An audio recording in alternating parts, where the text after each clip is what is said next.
Small steps for continuity. Haftarat Chayey Sarah. A new Haftarah, a new set of complexities.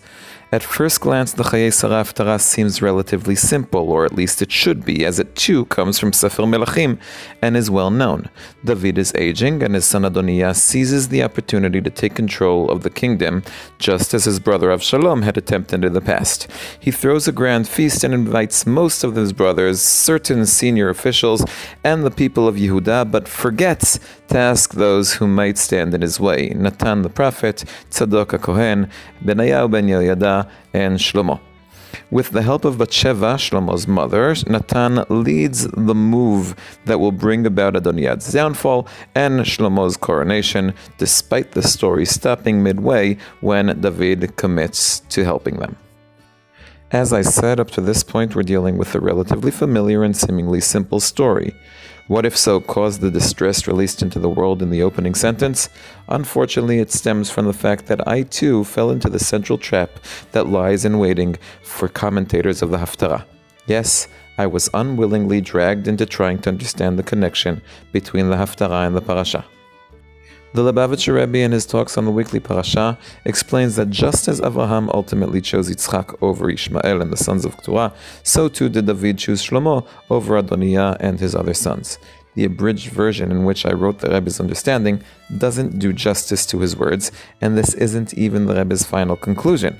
For our purposes, however, it's enough. Why? Because the Rebbe's claim, even after explaining that the reason the Haftarah ends mid-story has to do with the parasha ending in mid-story, choosing Yitzchak over Ishmael but not reaching Yaakov's birth, focuses the connection between the parasha and the Haftarah only on its end, choosing Yitzchak over Avraham's other descendants, and Avraham's burial by his sons, Yitzchak and Ishmael.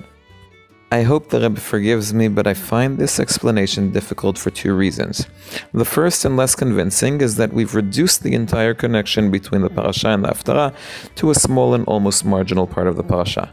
Small because even if we somehow turn the sending away of the concubine's sons, Avraham's death, Yitzchak's life in Be'er L'chai Roi, and Ishmael's genealogy into one story, and give it the grandiose name of choosing Yitzchak, we're talking about 18 verses out of 105, slightly more than 1/6 of the parasha. The second reason is that the many notable linguistic connections between the Haftarah and the parasha don't lead to this part of the parasha. There isn't much linguistic similarity between the Haftarah and the story of Sarah's burial or choosing Yitzchak.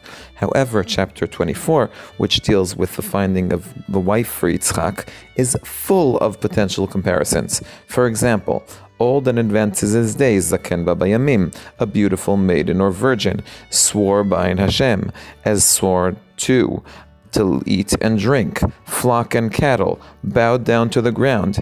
These are just examples of word combinations shared in both chapters. I'm ignoring the numerous single words shared between the two, like servant, master, maiden, mother, son, and others. The data gathered thus far leads me to think that the connection between the parasha and Haftarah lies in its center, the story of Yitzchak and Rivka's match.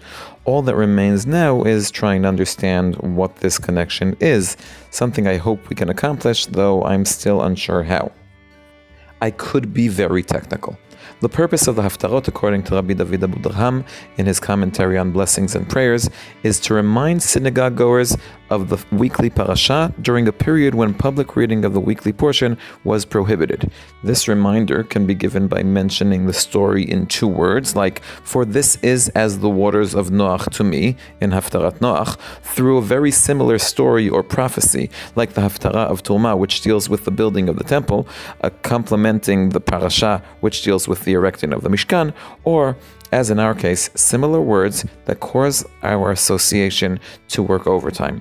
I won't remain with the technical explanation, however, because my father would never forgive me. The difference between the parasha and Rivka's story is immense. Although both stories have an old man advanced in days, one is active and the other is passive. Although both have a beautiful virgin maiden, one is the heroine and the other is a backdrop.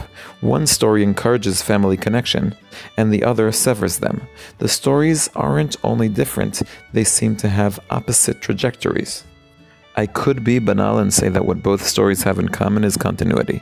Rivka is essential to Yitzchak being selected and his ability to be Avraham's successor and establish the nation that will teach his children and his household after him to do righteousness and justice. Shlomo is the son who can lead the house of David to build the temple and establish a united and prosperous kingdom.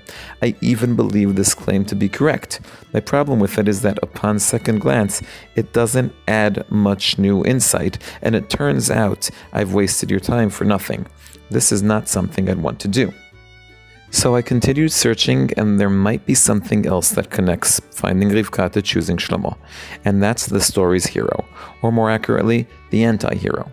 In the Haftarah, despite it being about Shlomo's coronation through David's actions, the true heroes are Natan and Batsheva, two figures with little political influence who identify a failure in the actions of the higher ranks and take initiative to return history to its proper course. This is even more prominent in the parasha, where the hero doesn't even have a name. True, our sages told us that the anonymous servant is Eliezer, but throughout the story, we'll know him only as servant or man, with the occasional flashes of master. Perhaps the Haftarah's purpose is to emphasize that even one perceived as a minor player can take on a great responsibility. In memory of my great and heroic student Amichai Shimon ben Ishayin bat Yerubin Hashem Yikom Damo, Tovi Holtz, one who loves Tanakh.